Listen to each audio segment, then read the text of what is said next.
Ale Galán has a new partner and no, it's not a joke.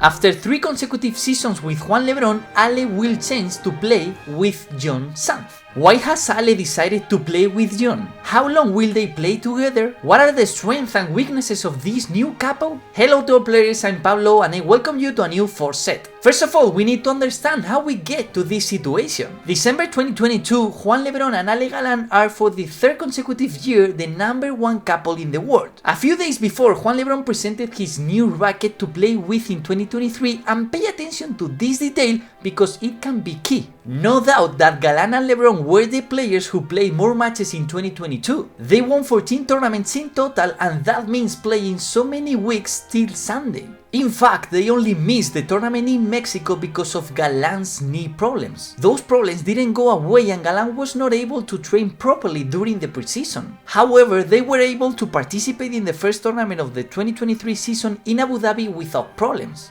But it was in the 3rd tournament of this season in Argentina in La Rioja where Galán and Lebrón couldn't play. That time was because Galán's knee problems, but the worst news were in the 5th tournament. In the quarterfinal match, Juan Lebrón couldn't finish it due to an intense pain on his right elbow. The player from Cádiz had epicondylitis and he needed to rest, and that meant not being able to use his racket for at least 20 days. They missed Granada and Brussels because of Juan's injury, but at the same time Galán has some problems. But I have a question. Could it have been Lebron's new racket that caused his pain? This year's racket, according to many people who tried the racket, is way harder. We don't know if Juan already had some pain last year, but we have never seen him with such serious problems. After missing Brussels and Granada, Lebrón and Galán returned to the court in Vigo with just one mission: defend the #1 position. And they reached the final against the best couple of this season, Coello and Tapia. Lebrón and Galán lost, but they seem recovered in Vigo. Also, pay attention to Juan's right elbow on this video. Cualquier molestia y la verdad que antes de lo que pensábamos estamos en una final, así que a disfrutar. Anyways, they went to the Danish Padel Open and they won the first match 6-0, 6-0, but they couldn't continue competing. Juan had to withdraw from the tournament again because of his right elbow, and everything seems to indicate that he will need to rest again. So leave a like to the video if you want to be recovered as soon as possible. But the main difference now is that Galán is physically well. That means Ale can play with another partner while he waits for Juan's recovery and try not to lose too many points. And Ale's decision has been to call Jon Sanz.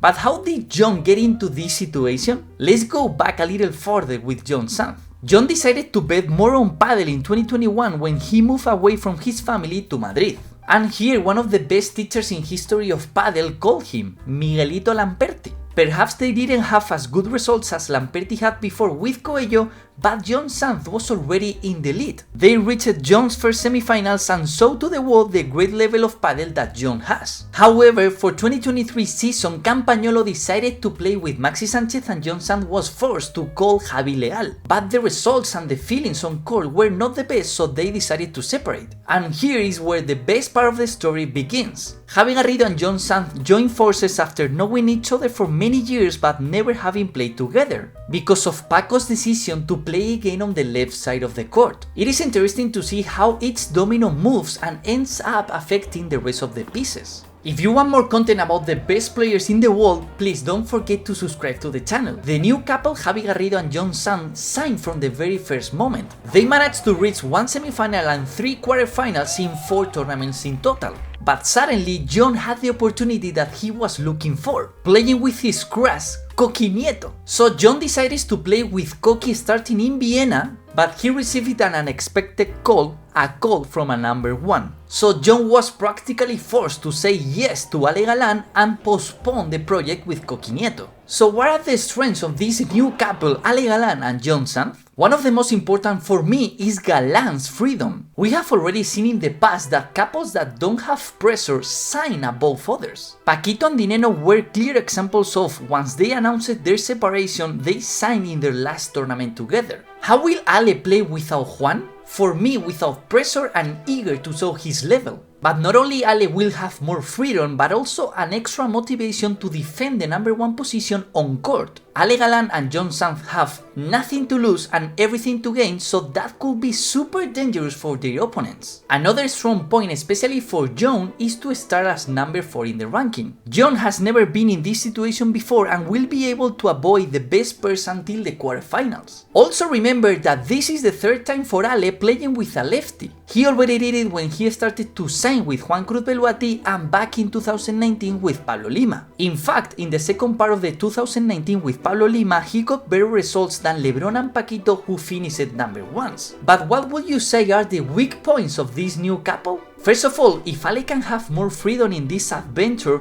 is the opposite for Jon. Jon's bet for Padel moving to Madrid was in 2021. In such a short time, he has achieved good results, but playing with the number 1 is another level. Logically, a priori, the rivals should play more balls to Jon than to Ale. How will Jon manage the pressure of playing with Ale Galán and have more presence on the game? In Jon's favor, I see that little madness he has on court and his personality. However, Ale and Jon are not gonna train too much before their debut on the World Padel Tour Marbella next week, and this can be key, especially for Ale that is not used to play with a lefty. Also, I have some doubts about the compatibility of the game styles of Ale and Jon, because Ale has always played with calmer players like Beluati, Mieres, Mati, or even Lebrón. Jon Sanz is everywhere on the court because he's such a faster player than the ones that I mentioned before. Will Ale Galán be able to get the best out of Jon? We will see, but I need to bet on this couple now. Without knowing how many tournaments they will play together, I love the craziness of Jon. So I bet they will reach the semifinals in the World Padel Tour Marbella. But what will happen with Jon once Juan Lebrón recovers? The easiest answer would be to return to his original project with Coqui Nieto. However, the points that he will get with Ale Galán could be key.